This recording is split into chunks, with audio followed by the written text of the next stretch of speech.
I'm Will Hardy, husband, father, entrepreneur, hotelier, and filmmaker, and a man in the middle of his story. I've had wins, I've had breakdowns, I've had moments where I felt unstoppable, and moments where I didn't know if I could take one more step. And I know I'm not the only one. This podcast is a place where we tell the truth, where leaders, dreamers, husbands, wives, entrepreneurs can come clean about the real journey. Because together, we heal faster. Together, we get clearer. Together, we rise. This is an invitation to walk with me, not after it's perfect, but while it's still being written. Welcome to EnterUp. My name is Will, and I'm your host. Guys, thank you for joining again on the EnterUp Podcast. Man, I am so pumped for this opportunity that I have today.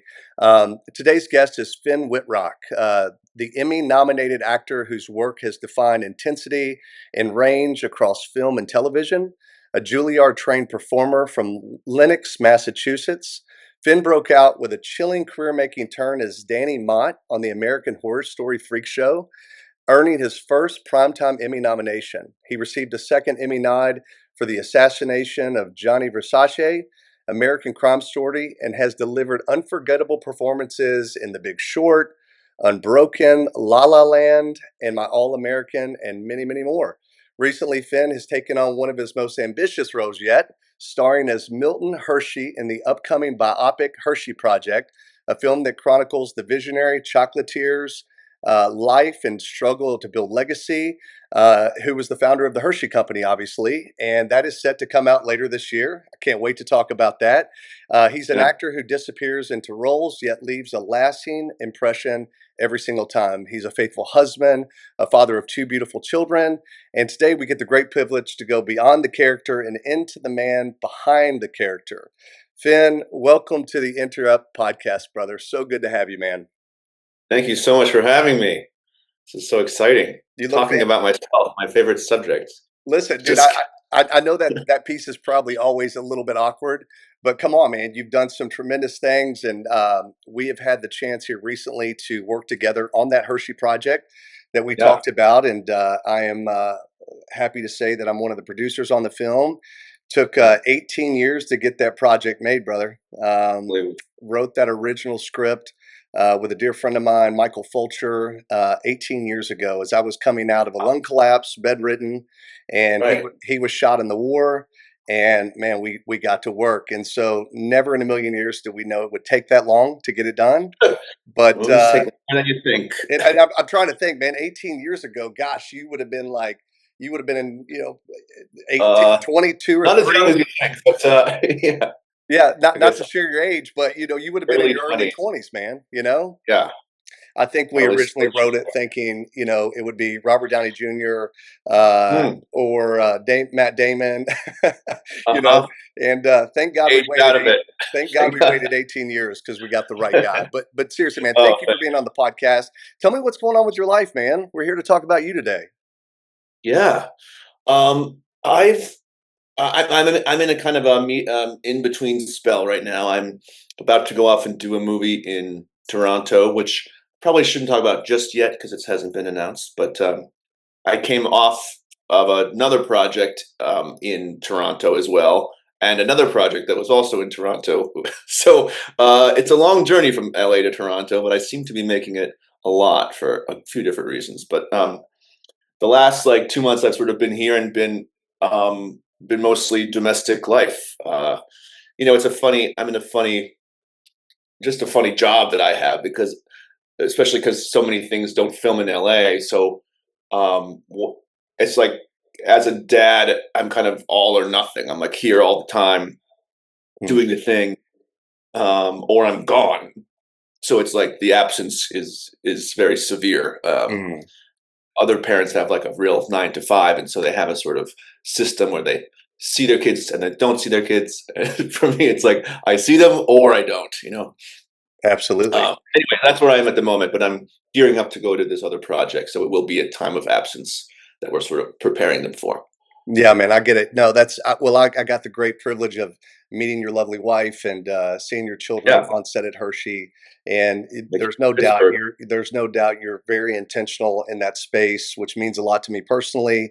I can imagine that's a struggle though, right? Like to find yourself where, you're away on set, diving into this character, this performance, and probably I would imagine still have a little bit of dad guilt, right? If certain things are Yeah. kind of out of control at the house, or the children are missing you, and how do you find the balance with that, man? How do you clear the mechanism and kind of stay in the mode, as long as you can before you can't? Yeah, it is it's a new challenge that my oldest son, my son is 6, so it's like, it's a challenge I've dealt with for 6 years, I guess. Uh, there is dad guilt. There is like, it is hard to be away. There's just sort of a loneliness because you're just around these little creatures all the time, and Mm, and my wife, obviously. sure. Uh, and it is like hard to go home at night, alone. But at the same time, there's kind of like well, especially a part like that was so kind of intense and sort of needed a transformation. There was also kind of a bit of, to be totally honest, like a bit of a welcome relief, like that I could just go away and focus on it and just, sort of just be an actor for a little while, Mm, because that's hard to do when you're, running after 4 and 6 year olds. So it's like, but then you feel kind of guilty about that, but you're also like, man, but I really kind of needed some alone headspace, to sort of bring this to life. And we just sort of work out like, a sort of system of sort of, either I will go back or they will come there, or we find a way to sort of keep, not have the absence be too long. And then yeah. it's always nice when you do come back and see them again. It's like the reunion is always so lovely. They haven't gotten used to you. Absolutely, man. Well, and I get, I'm assuming that you probably get stuck with, you always get to be the good dad. You always get to play the good guy role, right? Because you know, Yeah, there's a little. Well, that could cause some tension because she's like, you have to be the bad cop sometimes. well, trust me, Yeah, I've recently had this conversation with my wife again, and as you know, we have 4 young teenager and yeah, adults that we have been a part of mhm, raising, and I get that a lot. But again, I feel that same father guilt, when I'm traveling or business or things that are happening, and yeah, my poor wife has to take the grunt work a lot of the times, and then I feel like yeah, when I do come back home, as much as I probably know I need the discipline, I also feel a little guilty, like, well, they haven't seen me, and I just want to love yeah. on them. I just want to engage. So I know Right. that's a tough balance, man. And she Um, goes, "Here you go." that's right, exactly. Yeah, well, as she should, right? Of course. Yeah, It's a lot of filming going on in Toronto right now, man, isn't there? And I know this has yeah. been going on for a while, but where do you see most of your projects, taking you? I mean, at one point, the old school when I was in LA working as an actor, it was kind of like everything was happening in LA or New York, and then a lot of Yeah, that transition and positioned itself over to Atlanta, and now it's kind of all over the world because of tax credits. So, totally. I've been in New Orleans a lot of times, which is a really fun place to, work. yeah. Um, yeah, Toronto, Canada. I mean, like also I haven't been to Vancouver, but a lot of people go to Vancouver. Um, yeah, it's, there's a kind of, I love the sense of adventure. It's one of the things I love about this job. This movie Don't Move that I did for Netflix was in Bulgaria. I got to like see the world. The movie Wow. Judy I did was in London. Like I've gotten to like spend time in places that I wouldn't otherwise. And I love that sense of adventure and the sort of, the yeah, the traveling aspect, That's really uh, cool. finding new places. But then again, there is like kind of a, something is wrong with the system that like nothing can film in LA. Like we have to figure this out. Yeah. It's just getting absurd. Yeah, I know there's a lot of controversy behind that, man, and it is awesome that you get to travel the world doing what you love to do. So let's talk about that, if you don't mind. Let's go back to your childhood, man. I want to know. I think the Yeah, listeners want to know where this passion came from. I thought it was so cool. I had a conversation with you recently, catching up on Hershey, and you were like, "Hey, man, mhm. I can't talk right now. I'm actually filming one of my dad's classes, acting classes," and I was Oh like. yeah, And I was like, "What?" I was like, "That is so cool to hear." So Shakespeare. take me back. Obviously, this runs in the family, but I want to hear the history of it. Yeah, well, I was born in, Lenox, Massachusetts, which is like the Berkshires, which is the western part of Massachusetts, and my dad worked at this, regional theater called Shakespeare and Company, Okay. and he's a designated Linklater teacher. There's a woman named Kristen Linklater who created like a sort of a voice system for speaking Shakespeare in text and just sort of, um, vocal technique on stage. And he like was one of her early students in this place in the Berkshires, which was it used to be at the Mount, which was Edith Wharton's old mansion home. So anyway, I grew up around all these wild actors doing plays in this beautiful outdoor stage, sort of in the woods. So even like as a baby, like I was at rehearsals and I was falling asleep at Midsummer Night's Dream. And then as I got older, we moved away when I was young, but every summer I go back. I went back every summer for like the whole summer until I was like, I don't know, 16. And I'd often be like the messenger boy in the play, or delivered a lot of letters to kings, Sure. a lot of like the little parts that they would just throw me into. And so I think doing that, I just would watch the play every single night. And I think I just sort of gleaned a lot by osmosis, just sort of being around actors and seeing the kind of rigorous nature of doing it every night, and also the sort of magical nature, especially in this theater, which was like in the Berkshire woods, basically. And so you could go back into the woods and you sort of hear the actors. You hear Shakespeare echoing through the trees, Wow. So it was a sort of enchanting way to grow up. And then during the year, I went back to first Chicago and then LA, and I went to like kind of normal public school and lived sort of normal public school kid life. So it was sort of two different varied versions of how to grow up, I guess. Sure. That's Yeah. amazing. Was that So always, yeah, was that an innate passion of your dad as well? I mean, had he always kind of worked in that entertainment um, space? he didn't grow up with it, but he I don't know when it first began, but he wanted to be an actor, and he was in Chicago. But then he really fell in love with Shakespeare, and found this amazing teacher in Kristen Linklater, and sort of kind of followed her journey. And I think he did act for a while, but I think teaching was also really a huge passion of his, which was great for me because he could give me notes my whole life. It's not a bad way to have a coach, right? It's Yeah, now exactly. is it your typical dad relationship? Like, I grew up playing sports a lot, and your dad tries to teach you, and he knows what he's saying, but it's like, no, no, no, I got it, Dad, I got it. And then of course you Yeah, go out to the field, and the real coach, and you're like, you sit there like a little puppy, like, yeah, tell me everything. Was there a yeah, little bit of yeah, that going on, or did you just always yeah. Or have like such? it's like, oh no, no, I can do it, and then you take his note, and you're like, ah, damn, he was right. He was right. Um, yeah, it was sort of like he was always my biggest champion and fan, and so supportive, but also not shy about giving me notes after a play, or like thoughts to make it better. But in a very sensitive way, not like in a you should have done this, Sure. I did genuinely admire his wisdom and his how much and his knowledge about this stuff. Mm. Um, and so, yeah, it was cool because I never had to do that sort of, as most of people that I know who were an actor, like tell your parents and have them say, what? But what are you going to do for real? Yeah, yeah. They were still, I think there was a part of them that knows how hard the business is. And maybe a part that, just as you have protective instincts for your own child, like, are you sure you want to go into this? It's really hard and you could fail, and Yeah, there are other ways to make money. yeah. But I think that stems from a young age that I was not to be dissuaded. It was too Mm. ingrained in there. Amazing. So what age was that, Finn? I get that vision of you as a little child, like you said, that enchanted forest experience, and Yeah, what a cool way to come into the industry. Coming through, yeah, the works of Shakespeare, for example, and how yeah. difficult that is. At what point?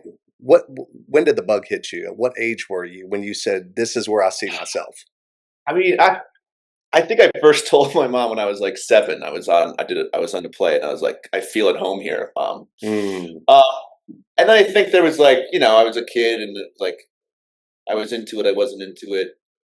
Um, then when I was living in LA at this time, and I went to this arts high school here called LACHS, LA County High School for the Arts, okay. um, which was really cool. And I think that's really what solidified it, as in terms of like not just like a fun thing to do, but like, oh, this is the way I want to spend my life.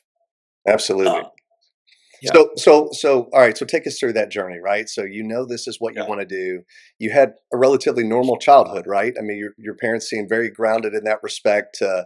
Have you Relatively. have you, I mean, like all of us, right? I mean, Yeah. that's a loose word and term, but you made it. You turned out fantastic. At what point did you say now it's time? Was there a certain role that came to you? Did you find an agent in L.A. or New York, or did you start off in modeling and that kind of led you into that? What were those pieces like? Well, I can just go through the sort of what happened. Loxa was really rigorous. It was really fun, but it was like a lot of work and a lot of training, sort of at a pretty high level for high school. And I just felt like I had been learning about acting like for so long, for so Mhm. many years. Like I wanted to do it. Yeah. Um, and I actually auditioned for Juilliard among many of the other colleges that I applied for, auditioned to. Um, and I got into Juilliard, Mm. but but at the same time, I had just found sort of a friend of a friend who was a manager, and he had submitted me for this show. I don't know if you remember this show, Cold Case. Yes. Uh, it was like a long running thing, and I was in the pilot. It was my first TV job ever. Okay. And I actually remember I was shooting it as I was doing a play at Loxa, so I would like hustle from the set to go doing this play, and it was like a wild time and so busy, but so much fun. Yeah. Anyway, I got into Juilliard, and I was like, well, everyone's like, well, you're gonna go, and I'm like, you know what I want to do is defer for a year. I want to just take a year off and try to like work in LA and just see if I can if I can make it in some Mm. way. But Juilliard was like, no, you don't defer from Juilliard. That's right. um, so I had to do the sort of really uh, dangerous thing of turning them down.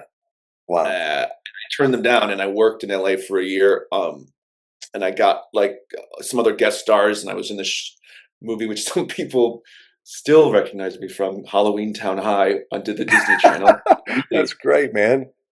really claim to fame. And then but I also learned in that year what it was not to work. I worked at a frozen yogurt place in LA, and I also struggled and got rejected and sort of figured that out. And then the time kind of came for me to uh, decide if I wanted to audition again for Juilliard, and if they were going to like let me back in, or do they hold a grudge or whatever.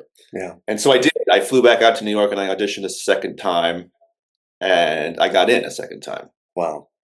And and it was like, okay, now I'm ready to go. And Mm. I really think it seems sort of like 18-year-old hubris that you could just turn down a prestigious institution and then go again when you feel like it.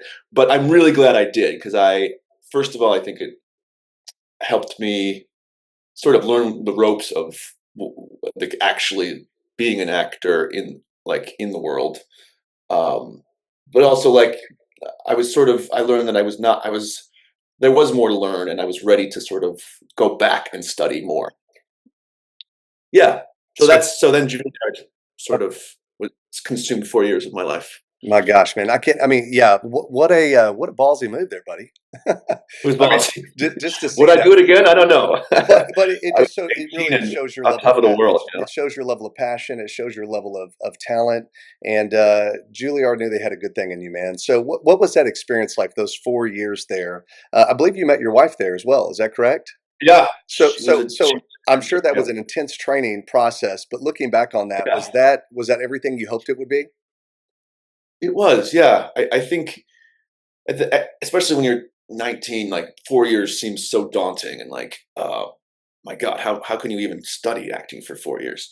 But there is, I think, is sort of the depth of the training, and the breadth of the amount of things we got to do and explore, and um, the techniques and the different directors that came in. It really is like it kind of opens you up in a way that you kind of can't get anywhere else. Mm. And so, yeah, I'm really thankful for it. And it's like funny, the things that you remember, like when you're actually acting later in life, like the things that you flash back to.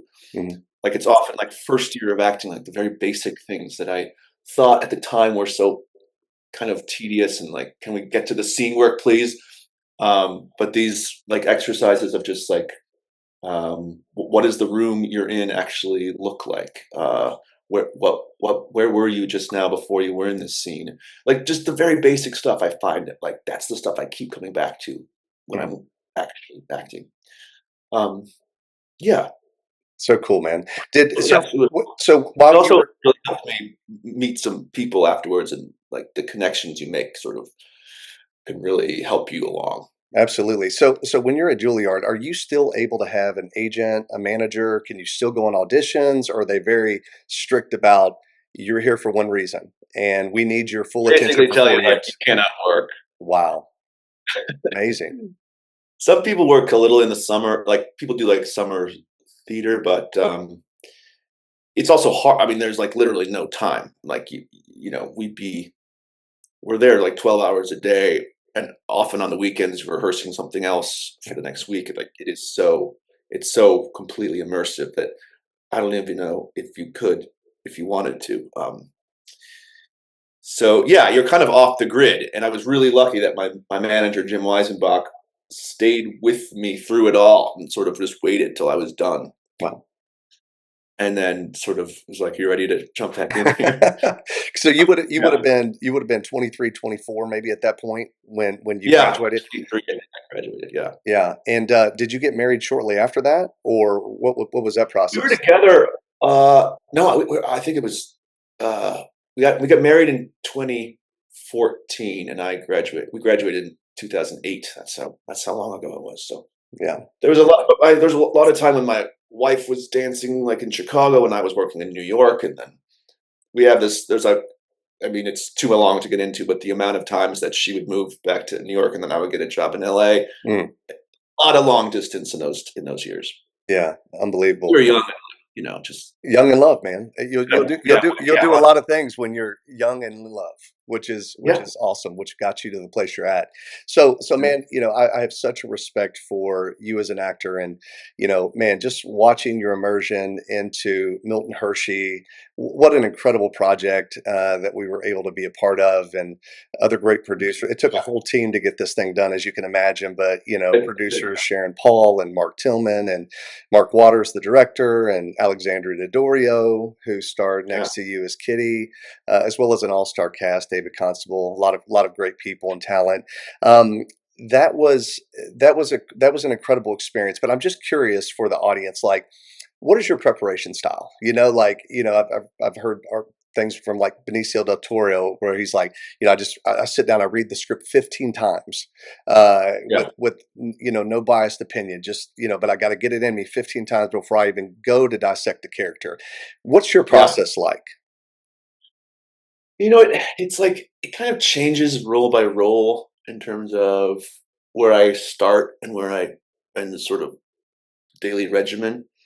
Um, I think a lot of it is a difference of, is it a real person or a person that's coming out of my imagination? Because if it is a real person, I love to start with the research, like the history, and I love to um, just start with like a really kind of dorky reading of as much material as I can. And actually, even when it is an invented character, I still will try to find something in real life to sort of dig into that's like just really tangible and down to earth.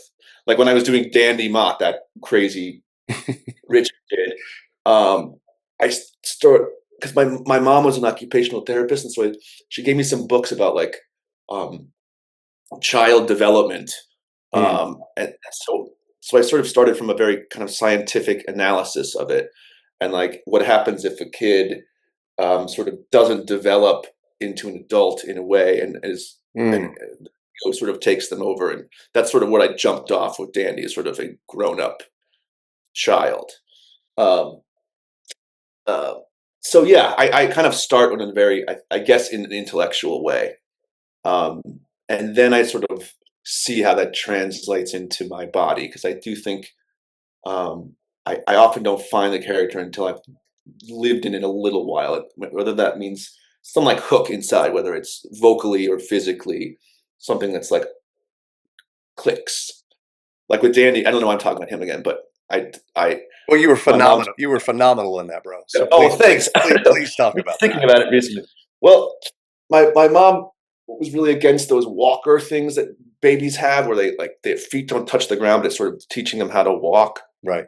And so imagine that Danny did that for years while his mom wasn't paying attention to him.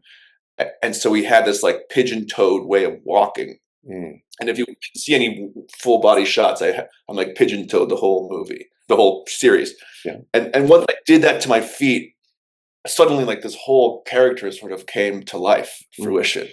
So sometimes it's just some physical thing that locks in. And with Hershey was a lot of it was much more vocal, because I wanted to sort of I wanted to find a way to get into the different ages that he is. If you don't, for the people listening, that this movie goes through, I think I started age 25 and I ended age 65. There's a lot of transformations in terms of his age.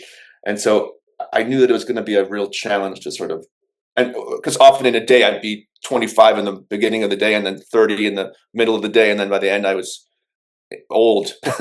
That's right. So trying to find some way into making that accessible for me, and something I didn't have to that didn't take a million years to get me there.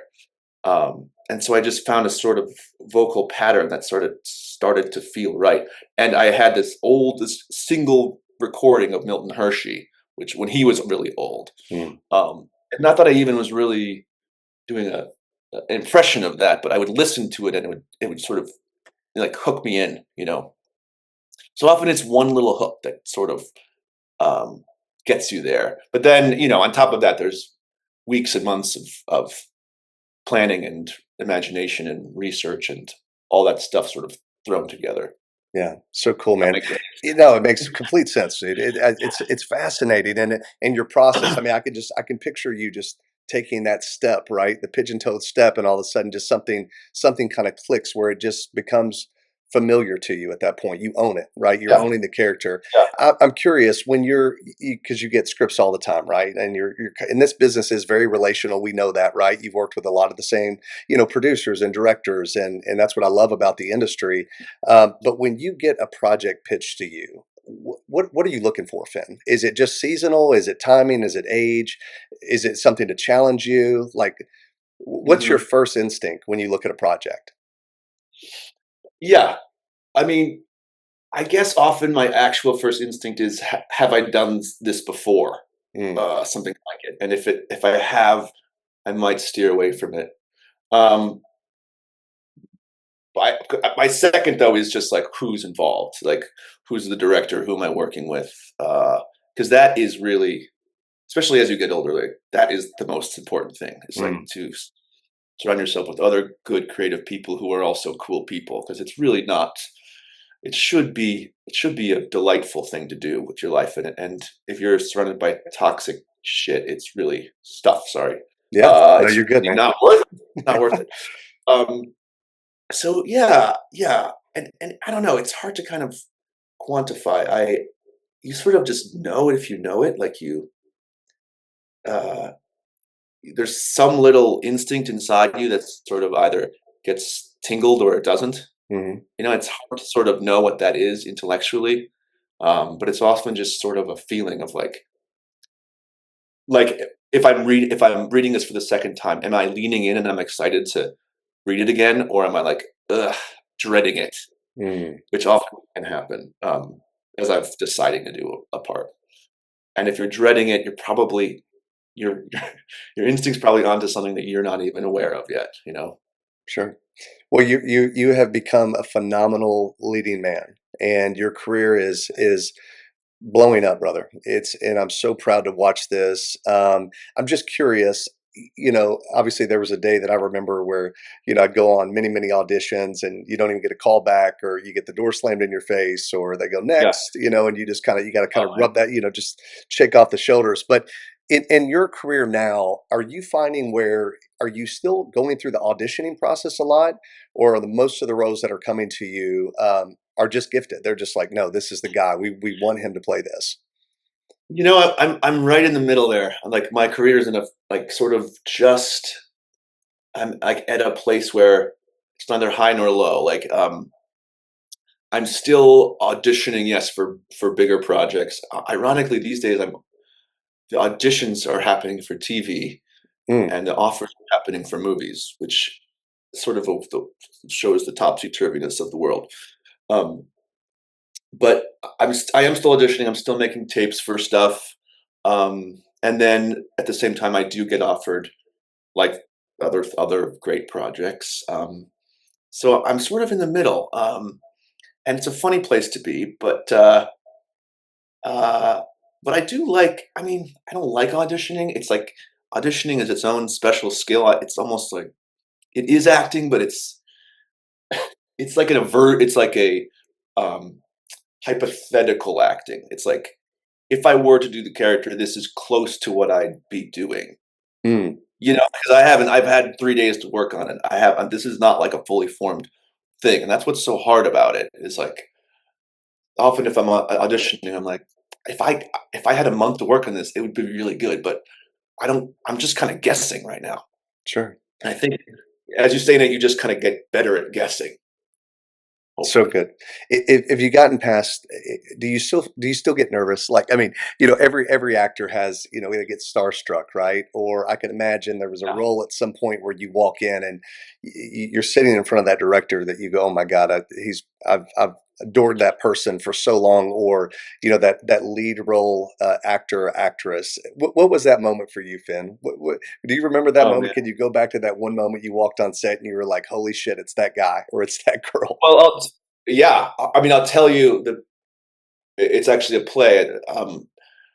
I okay, well, I auditioned for okay, I did this play called The Illusion by Tony Kushner, great writer who did Angels in America and many things. Yeah. And Mike Nichols, I don't know if every listener here knows Mike Nichols, but you should. One of the greatest directors in American history.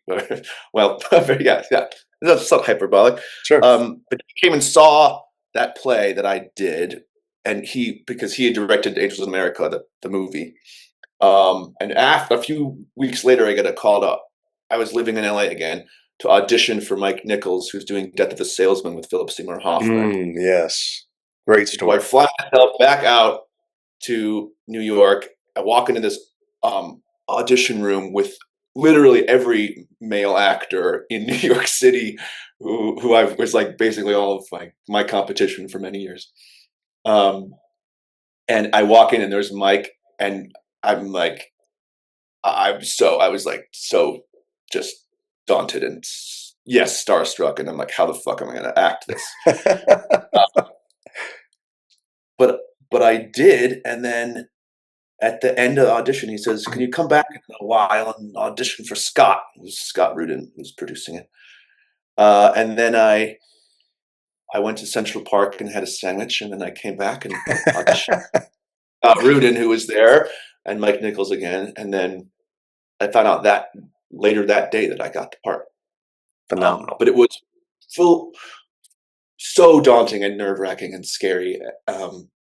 But I don't know, maybe because I started from theater, um, like the nerves, I have learned how to use the nerves and actually kind of not depend on them, but really, really find the nerves to be helpful. Like, because the nerves mean that you're alive and you're taking it, and it's got stakes, Um,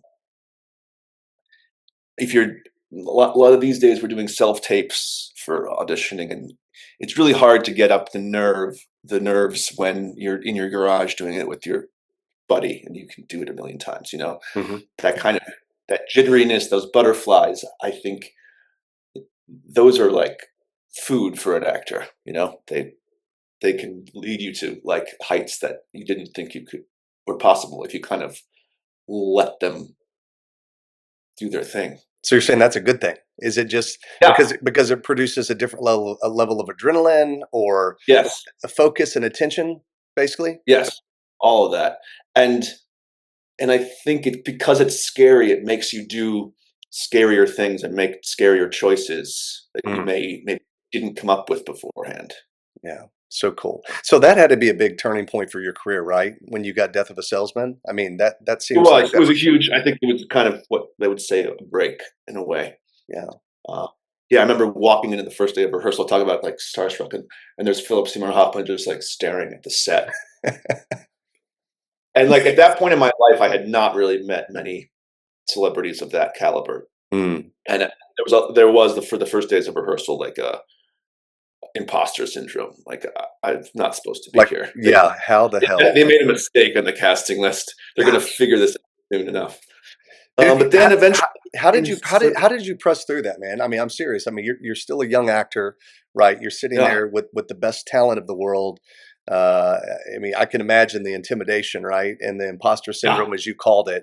But how did you walk yourself off the ledge for the listener? Because I mean, not just in acting, but we always find ourselves. We talk to a lot of high end entrepreneurs, deal makers that have had to take that leap of faith to just, Yeah. I don't want to say fake it till you make it, but Oh, yeah. you just press through to a degree that you finally get over that hump, which builds a whole totally different level of confidence. But how did you deal with that specifically?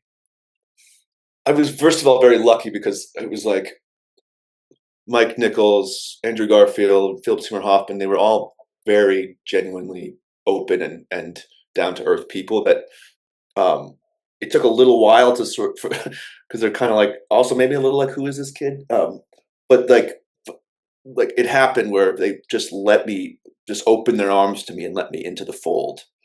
Um, and I think that's because I think part of what is good about training is that you just like learn, you just focus on the work. Um, and I just focused on the work day after day and Mm, was sort of kind, but also assertive of my opinions. Um, and and sort of just kept my head down and did the job. mm, I remember taking it like I'm playing the part of Happy Loman, which in Death of a Salesman is like this sort of the runt of the brother, um, and it's a really trick. It can be a tricky part. Anyways, I was taking it very seriously. We did one of our first run throughs ever, and I remember I did this line that I didn't think was funny at all. Like I was just playing it totally seriously, and the whole room erupted in laughter. And Mike was like, "Oh, brilliant!" And I was like, "What did I do?" Because I had just been so kind of like head to the grindstone or whatever that nose to the grindstone, whatever. yeah. Like just focused on the minutia that line by line, word by word. What are you listening? What are you hearing? What are you listening to? What do you want in this moment, in this scene? Where did you just come from? All that kind of like really basic work. That suddenly, when it like popped and it was working, it kind of totally took me by surprise. And Mm. then I think it was around that moment that everyone was like, "Oh, you belong here," or that's how I felt. Suddenly, I was like, "Oh, I do belong here." Absolutely, man. That's such an incredible story. And again goes back to your dedication, your hard work with every character that you play. So, man, listen, you've done theater, you've done television, you've done feature film. Is there a certain genre? I mean, out of all of that, do you crave and tend to like one of those versions over the other, or is it just depends? Kind of depends on. It's really more about the story to me these days. Like, what is that? Less about the medium and more about like, what is it trying to say? What is it, and how is it told? Um, I love doing theater. It's how I started. Probably at one time in my life, I would have been like, theater, it's the Mhm. best, Mm. and I still feel that way. But especially having a family and stuff, it is so it demands so much of you, like, and it's so sort of all consuming that it you have to just for me, I just have to be much choosier about plays because I know that they're gonna like really take over my life in a different kind of way for a Mm. different amount of time too. Like you can do a week on a TV show and then go do something else, and then you could do a movie for a few weeks and then you sort of don't have to think about it again for another year till it comes out or whatever. But like a play you're doing every day, every night, and then the next day you're sort of having to prepare yourself for doing it again that night. And so it's just sort of psychically demanding. not that movies aren't and TV isn't, but it's a more of a, like, for instance, in a movie, if it's this, I'm doing an intense scene or any scene that either like or I don't, you spend the day working on that, making it as perfect as it can be, and trying things and failing and succeeding and all of it. And then you go home at night and you never have to look at that scene again. You're done. It's over. It's in the can. They're going to edit it. Like, see you later, or never. And a play, you do a scene. Maybe you did that scene really well tonight. Like, fucking rocked that scene. You walk off stage and there's this sense of like, oh fuck, I gotta go do it again tomorrow. Which is hard. You're like, man, couldn't I have just nailed it and been done with it? Yeah. We got it. Take, cut, move on. Take, cut, Yeah. moving on. Wow, that's so yeah. That's the difference, I guess. So I love both in different ways. Finn, do you have what's the most challenging role that you've ever played?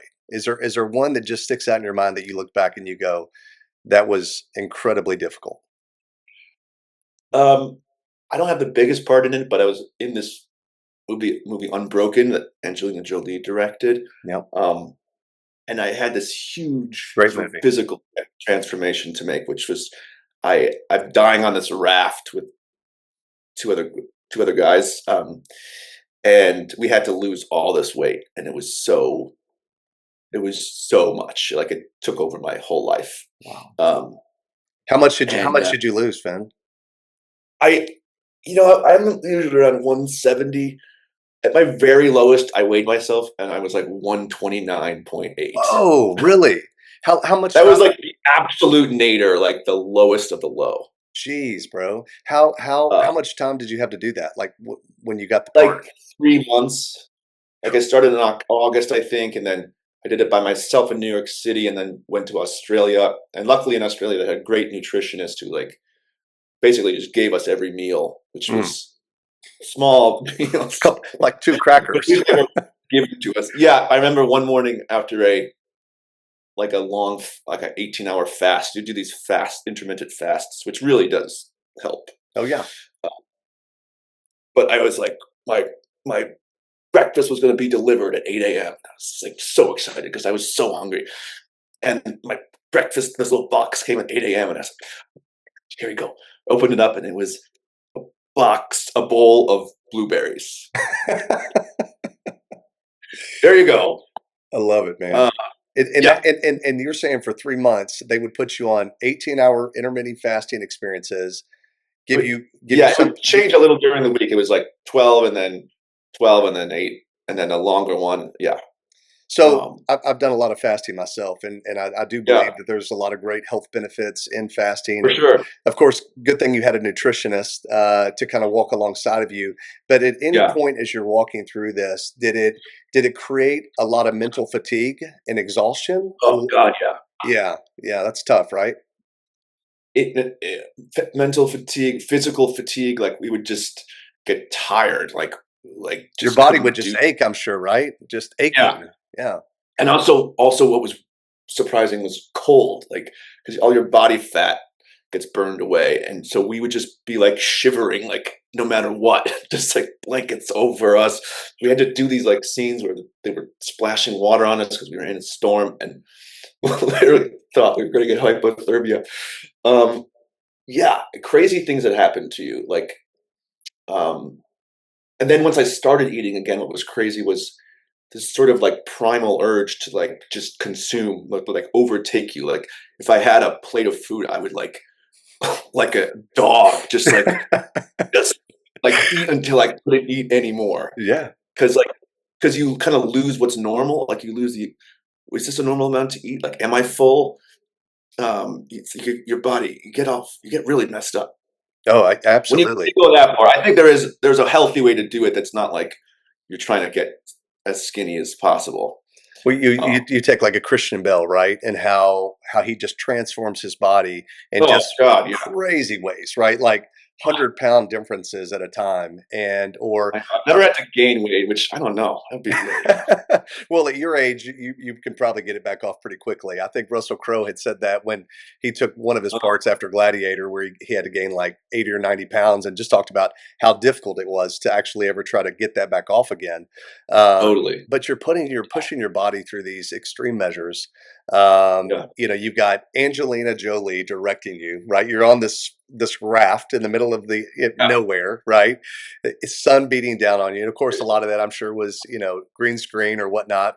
Yeah. But There's a lot of makeup to hours in the chair because to get like sunburn and the ugh, yeah. yeah, absolutely. How was it working with Angelina? Was Oh, that a special amazing. moment for you?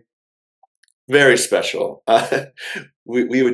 We would joke because she was like the queen of it. It was like a very guy heavy movie. It's a military movie, and she was just like the queen of all of these men who just Wow. sort of were just like, whatever you want me to do, I will do it. 100%, man. She's really kind. She was very actor focused, like for how I think she knew what she was kind of putting us all through, and was very sensitive to it, and was like, let's just try it, just like follow your instincts. What do you want to do, and sort of have the camera follow that. And we also had Roger Deakins, who's one of the best um, directors of photography like in the world, so that helped. But yeah, I had nothing but good things to say about her. Very cool, man. Yeah. So as you're doing this and working with the greatest actors, the greatest directors out there, you hear a lot of different actors talk about, they audition for a certain, like Matthew McConaughey, right? He auditioned to play in Titanic, right?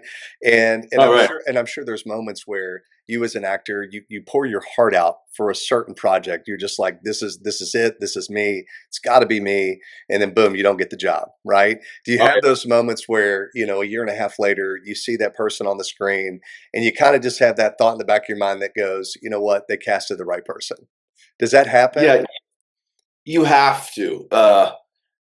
Otherwise, you consumed with bitterness for your whole life. I've auditioned for probably every superhero that has been around in the last 10 years. Not every, but a lot of them. A lot of big parts that went to someone else. And you have, often it's like they were just younger, or they were older, or they wanted a different uh, race. Like all so many things that are out of your control. Yeah. Um, but also sometimes it was just better for the part. Like you just have to be you have to be generous about that. Otherwise, you will be consumed. Like it is. You have to say, man, he did great. He deserved it. And also often those heartbreaks that happen when you don't get the part, they do seem to, in the grander scheme, when you look back, like have been for a reason. Like if I had done that, I would have been able to do this other thing that I loved. Mm. Or sometimes, to be honest, sometimes you dodge a bullet and the movie isn't good, and you're like, thank God I didn't spend all that time doing that. So I think you have to have some kind of faith that yeah, that it is for a reason, Yeah. and that life is long, and it kind of things sort of come full circle in some ways. So, man, every time I've been around you, you're just Mr. Cool, Calm, Collective, uh, beyond talented, beyond humble, man, beyond approachable. Everything I've seen you do, it's just like you're just a great human being. For the Oh, listener thanks. out there, just to play on something here, does Finn Wittrock have any insecurities? Oh God, yeah. You don't show them, brother. But I'm not gonna say it. And you don't have to. You don't have to. But you bring back that Um, piece of like, insecurities. What I first thought was is like you've had to choose to, keep faith, as a stable for you. You've had to choose to keep gratitude, right? Like the whole point yeah, where like, I didn't get that job, but good for that person for getting that job. But yeah. I can imagine there were stints in your life to where maybe you had many auditions in a row where you didn't book, God, how taxing was that for you mentally and emotionally, and maybe were those some of the insecurities that rise up at that moment that go, man, maybe I am an imposter, maybe I can't do this for the yeah, long haul? yeah. I'll tell you two like parts of my life. One was, I graduated in 2008, which was like the financial collapse, so everything was affected. Yeah.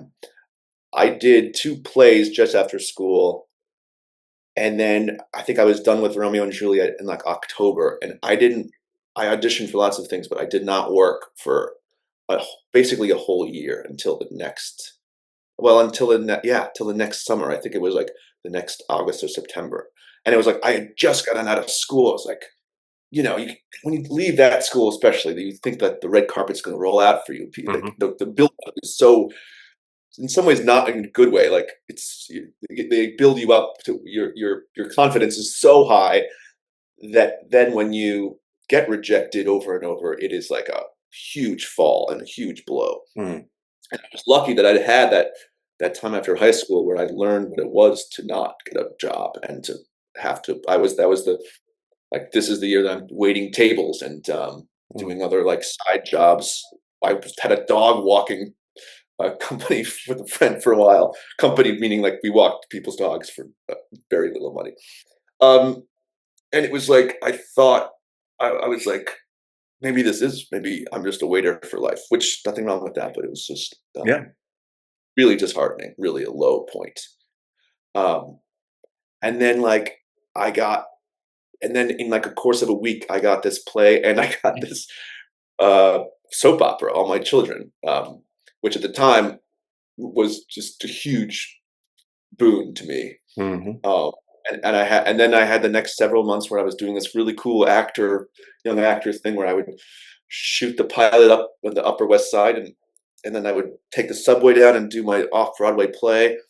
And suddenly I was also making very little money, but like suddenly I was working a lot in it. And I think because I had not worked, I just felt so grateful, and it was just so exciting. So yeah. So yes, I have had the darkness. I'll tell you another time. A couple of years later, it relates to the previous story, but it was another kind of dry spell. I was living in LA again, and I flew out to New York to do this audition because I just thought this play is going to be awesome. This was this Tony Kushner play called the Intelligent Homosexual's Guide to Capitalism and Socialism with the Key to the Scriptures. If you've ever heard of that one. That was the title? Yeah, that's the title. They call it I-Ho, I think. Wow. And it was an amazing work of writing. But I flew out just for it because I had known the director, Michael Greif. And I think it had us do a monologue from Juliet. I was actually doing a Juliet monologue, which was bizarre. But anyway, I remember Tony Kushner looking at me after I did the role and just being like, that was really good. I was like, great. And I walked out and I was like, I got this play. This is going to be so cool. Can't wait. Like almost immediately I get a call from my agent. Didn't get the role. Sorry, man. Got to fly back home. Or I flew myself back home, and it was like the most miserable, depressing. Man, it happens, dude. But because of that part that I didn't get, Tony Kushner months later invited me to audition for his other play at the Signature, which I came in for and I did get. And because I was in that play, Mike Nichols saw that play, and that's how I was able to audition for Death of a Salesman. And that's what sort of changed my whole life. So it's like, and trace it back to this one thing I didn't get. Yeah. Which is like, that's what I'm saying to young actors, is like, you just never know. And that's what Phil Hoffman says, like, just be the best actor you could be at all times, even if it's a dumb commercial, even if you know you're not right for the role. This business is about people talking to each other and them saying, oh, he's not right for this, but what about this? And if you're kind and good and stay at it, like, those things will surprise you. Absolutely. And that crosses over on every area of your life, right? I mean, that could be a part of any industry. You can take that piece of advice and just show up the best version that you can every time. And the universe has a way to pull these things out and bring things to pass in a way that, especially if you keep the right heart, you keep the right attitude. And there's no doubt, man, that your career has emulated that. And speaking of that, man, in an industry that I've had a small part in this, obviously, but seeing all we see going on in the world, right?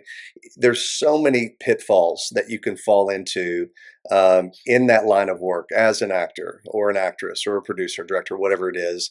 How have you been able to stay so grounded, man? I mean, really, like to keep yourself out of those ditches that really can, ruin your entire career.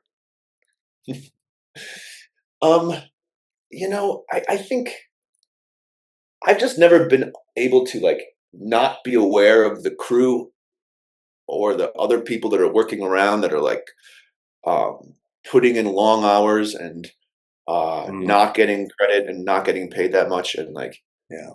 uh, and yes, the actor is the star of a movie, but like you really can't do it without all the people around you that are doing so much stuff that's not not sparkly, that's the groundwork that I have to do. And so I think whenever I had a moment of like feeling on my high horse or like, wanting to be a diva about something, it's like you sort of got to look around you and be like, man, this guy is working his ass off for a lot of less than I'm getting paid. And so like, there's no point for me to like, if I'm such an asshole, if I'm going to be an asshole right now. Yeah, that's good. Well, you know what? You nailed it, man. And that's a cool segue for two things that I want to share with you. One, it's interesting to see maybe kind of where the industry is, and you hope that there is kind of a greater level of appreciation and empathy. And I find it fascinating, this latest deal that Matt Damon and Ben Affleck structured with Netflix, right? On Right. on Rip, where Right. there's actually a possibility, depending on how well the movie does, through Netflix, that it's a profit share concept, right? Of everyone. Yeah, that every player gets a little piece, from the hand grips to the lighting to the makeup to a lot of the people that we don't see, right? That take away the Yeah. trash, So take away the trash at night. Um, yeah, what do you think about that, man? That's pretty fascinating, don't you think? really good idea. It's like, how are they the first guys to think about it? Yeah, right. Uh, yeah, well, because yeah, if everyone is invested and it's not just a job and they're doing it because because they'll get something in the back, but you're not going to get it on the other end if it's not a success. So everyone sort of has to um, really invest themselves and their own artistry They to take make it. ownership. They take ownership in it, Yeah, right? yeah, they take ownership, and I think in anything you do, like if you feel personally invested, you're going to do better work. Yeah, And it's going to be a more enjoyable experience, because you're not just you're not just clocking in and clocking out. absolutely. You have a stake in the end product. I don't know if this is going to be a one and done, right? But I thought it was a brilliant model, and I'm like you. I'm like, how has this not been thought of before, right? Or even Yeah, demonstrated or tried? And I really hope it does pay off, and it does maybe open up a new opportunity of the industry, of new creative ways to make everybody feel special and important. But you said that, man. yeah, When I saw you and Kitty specifically on the set of Hershey, I was touched, man. I was really touched, because it would be between takes, and most actors, and depending on where you're at in your character development and your study and maybe the scenes for the day, I get it. You've got to go off into the trailer, or you kind of got to get away. But so many of the times when you guys were in between scenes, you were there talking to the extras. You were in the crowds. You were talking to the producers. You were, bullshitting around with us. I mean, just having fun. And yeah, I look over, and there's Alexandria Daddario sitting on the ground in her dress, talking to these little kids and feeding them yeah. candy. And I just that was heartwarming, bro, on so many levels to see, because Nice. I've been on a lot of sets where you don't feel that energy, and Yeah, you don't get that kind of reciprocal respect to the other humans. And yeah. kudos to you, bro. Well, thanks. I think uh, what's funny is that it was also secretly part of my method because he was such a gregarious, nice guy that Mm, I was trying to, even if I was uncomfortable, like trying to do that wow. for the character. But some actors, some Well, parts of damn, you're not me, as nice as I thought you were, Finn. yeah, it was all for the character. No, that was like it was also such a nice crew and a nice. I mean, they were so cool. Yeah. But uh, some actors need, and some parts require you to be more quiet and internal, and like. But I think there's also a way to do that without being a prick. You could be quiet without being like, don't look in my eye, call me my character's name, and leave me alone unless you're the director. There's a way to be kind and just kind of tell people that this is your job to like have to go in my own little space here. Yeah, I get it, Um, man. Well, I want to land the plane, man. I want to. It's been so much fun being with you, brother. I could do yeah, this all day long, but I know our time is yes, coming to the end. But I want to selfishly plug Hershey, the Hershey movie yes, that we have good. coming out, and I want to start with what the first question was: what drew you to this character? What made you want to be a part of this film? Well, he was the early millionaire from the late of the Industrial Revolution who was actually a good guy. Mm, And I think it's sort of a refreshing story these days. Maybe it's like yeah. uh, a self-made man who had a lot of money and like didn't screw people over, and in fact was really kind to the people that worked for him and gave back and has created a school, a charity, which is still going today, and has a town named after him, which is like an awesome place to hang out. Cared about humanity, I think, in a way that we don't hear so many then or now Hmm. people who are the elites of at the top of the world actually doing. So I just like that aspect, first of all. Yeah, absolutely. And one of the things that really drew me to the story when I first heard this, my wife and I were on this trolley ride in Hershey. That's how I'd first heard the story of Milton Hershey. Oh, And really? oh yeah, it was fascinating. We were at a leadership conference in Harrisburg, Pennsylvania, and I was supposed to be listening to the next speaker, and my wife goes, "I'm going to go over here and have some chocolate today," and I was like, wait a minute, no, we've got to be in this conference. And she's like, well, you do the conference. I'm going to Hershey and I'm having chocolate. And I was just Yeah. like, are you kidding me? And I Hardly. get on this trolley ride with her. And I was so impacted by this man's story, right? The not just the legacy play of it, but the grit, the hard work, the failing over and Yeah. over and over and getting back So much up and failing. Yeah. yeah, just but not giving up and believing in something so much that could end up changing the world, like the Hershey Corporation Yeah. has. And Yeah. I got to the end of this, and I literally have tears streaming down my face. And my wife's like, "Are you?" Everybody else is dancing and singing and eating chocolate, and she's like, "Are you okay?" And I was like, "I'm really not. I'm kind of like wiping my face." And she's like, "Are you It crying?" was I'm a like, lot. "No, I'm not crying. I'm just." That's how it impacted me. And I thought, how has this world never really heard this man's story? Yeah. And I know. and I tell you, man, you have done such a beautiful job of Oh, you know thanks. sharing what Nice to I see it. believe Milton Hershey would have looked like, how he would have acted, how he would have intermingled through the failures, Oh, through the wins. Beautiful, well, Alexander. to you, Will. Well, no, listen, man. It took an army to get it done. I'm just one Yeah. small piece of it, but it did start in with a vision in a man's heart, and Yeah. and same So, with Milton Hershey, and same with your craft and what you're doing. So yeah, another thing I'm really excited about this is in a world that we live in, to where again the world is so divided. I mean, it's cool that we've got the 250th birthday this year of America, right? Which is a really big thing. yeah. But the fact that we need more hope in the world, Finn. You know, Yeah. we need projects that I believe that can bring love and hope and resilience and really touch not just the individual, but touch a community in such a way. And I love the fact that it's family friendly, man. Yeah. Right? I mean, I'm sure as a father, Yeah. right, you've had certain roles that Oh, you one thing I can see with my kids. yeah, that's what I'm saying. You There haven't can't been many, to be yeah. I mean, honest. they're going to see them all one day, Dad, right? But Yeah, someday. as they're Until you're at least 25. that's right. But this is the project that you can take your kids to, and I think, man, Yeah. whether you're old, whether you're Very. young, female, male, boy, girl, it really hits all the four quadrants. And so we're very, very proud about this project, and Yeah. could not have done it without you, brother. So thank you for your heart behind the Likewise. project. Absolutely. I'm telling you, My man, pleasure. I can't wait for the world to see you as Milton Hershey in the Hershey movie that's going to come out this year. And of course, we've got the Hershey machine helping us push this in a really cool way with a lot Yes. of marketing and advertising. So we're going to see this thing everywhere in the next couple months, man. Can't wait. Yeah. Can't wait for it to see the world. Yeah, well, thank you, man. Thank you for sharing your talent. Dude, listen, I know our time has come to the end, but man, as always, I learned so much from you. And I'm so happy that the audience today gets to really see into the life of Finn Wittrock. And I know the best is yet to come, brother. So thank you for the time. Thank you for Thanks. being on the EnterUp Podcast. And wishing you Absolutely. nothing but the best for 2026, brother. My pleasure. Thanks, Will. Absolutely, Cool. Finn. Take care. Thank you for spending time with me today. Remember, it's not about pretending the story is finished. It's about having the courage to keep writing it, even in the middle. If this podcast has encouraged you or inspired you in any ways, please follow us at enterupwithwill.com and across all social media platforms. And please like, subscribe, and share for more.